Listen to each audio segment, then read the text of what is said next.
গতরাতে অর্থাৎ বৃহস্পতিবার রাত 8:15 নাগাদ এই যে থানচি থানা রয়েছে সেই থানচি থানা এলাকায় অন্তত কয়েকশো রাউন্ড গুলির শব্দ পাওয়া গেছে, অর্থাৎ গোলাগুলি হয়েছে। সেটি আমরা তখনই জানার চেষ্টা করেছিলাম যে আসলে ঘটনাটি কী হচ্ছে। তখন জানতে যেটি পেরেছি সেটি হচ্ছে তংচঙ্গাপাড়া যেটি রয়েছে এখান থেকে বেশ কিছু দূরে, সেখান থেকে 70 থেকে 80 জনের একটি কুকুচিনের একটি দল তারা প্রথমে থানা এলাকায় এসেছিল এবং তাদের সঙ্গে আশপাশ থেকে কয়েকটি পাড়া থেকে আরও 4-5টি মোটরসাইকেলে করে আরও বেশ কয়েকজন তাদের সঙ্গে যোগ দিয়েছিল এবং তারপর পরেই তারা এখানে পুলিশ সদস্যরা যেটি আমাদের জানিয়েছেন যে 8টা থেকে 8:15 থেকে নাগাদ তারা থানাকে লক্ষ্য করে গুলি করে এবং নিচ থেকে, থানাটি বেশ উপরে, এখানে টিলার উপরে, থানাটি নিচ থেকে সমতল থেকে অনেকটু উপরে, এবং তারা থানার কাছাকাছি পর্যন্ত এসে গুলি ছুটতে ছুটতে তারা উপরে চলে আসে এবং তারপর পরেই পুলিশ পাল্টা প্রতিরোধ যখন গড়ে তোলে তখন তারা পিছু হটতে বাধ্য হয়। তবে পিছু হটে তারা চলে যায়নি, কিন্তু থেমে থেমে নিচ থেকে তারা বিভিন্ন স্থান থেকে লুকিয়ে তারা পুলিশ লক্ষ্য করে গুলি ছুটতে দেখা গেছে এবং গুলি ছোড়ে এবং এই যে গোলাগুলির ঘটনা সেটি চলতে থাকে অন্তত 1.5 থেকে 2.5 ঘন্টা। অর্থাৎ আমরা যতটুকু দেখেছি যে প্রায় 9:30টার কাছাকাছি সময় পর্যন্ত থেমে থেমে গুলি হয়েছে এবং মাঝে মধ্যে বৃষ্টির মতো গুলি ছুটতে আমরা দেখেছি। তো আমরা যতটুকু জানতে পেরেছি এরপরেও পুলিশ আর যখন কুকিচিন সদস্যদের মধ্যে যখন গোলাগুলি হয় তখন পাশেই বিজিবির ক্যাম্প ছিল, সেখান থেকেও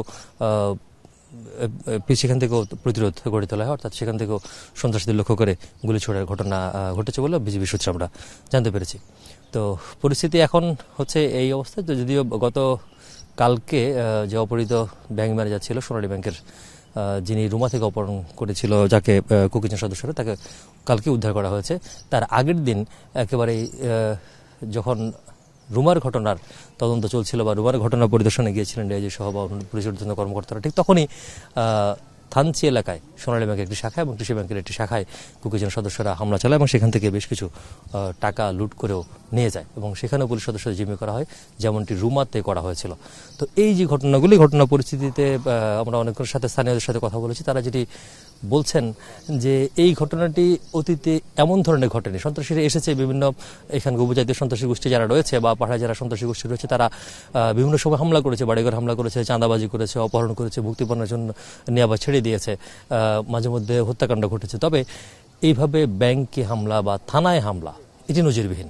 থানাতে হামলা করা নজিরবিহীন, কারণ আমরা দেখেছি যে দক্ষিণ পশ্চিমাঞ্চলে যখন সর্বহারারা যখন ছিল তখন তারা থানাগুলোতে হামলা করতো, সেটি তারা তাদেরকে প্রতিপক্ষ মনে করতো, কিন্তু ওই ঘটনার তার পরপরই কোনো সন্ত্রাসী গোষ্ঠী কর্তৃক থানায় সরাসরি হামলা করা এটি পাহাড়ে নজিরবিহীন, যার কারণে স্থানীয়রা বলছেন এটি খুব সহজভাবে না, সুযোগ নেই, এটিকে গুরুত্ব হিসেবে দিয়ে এই যে সন্ত্রাসী গোষ্ঠী রয়েছে তাদেরকে নির্মূলে বা তাদেরকে প্রতিহত করতে আরও কঠোর ব্যবস্থা গ্রহণ করা উচিত।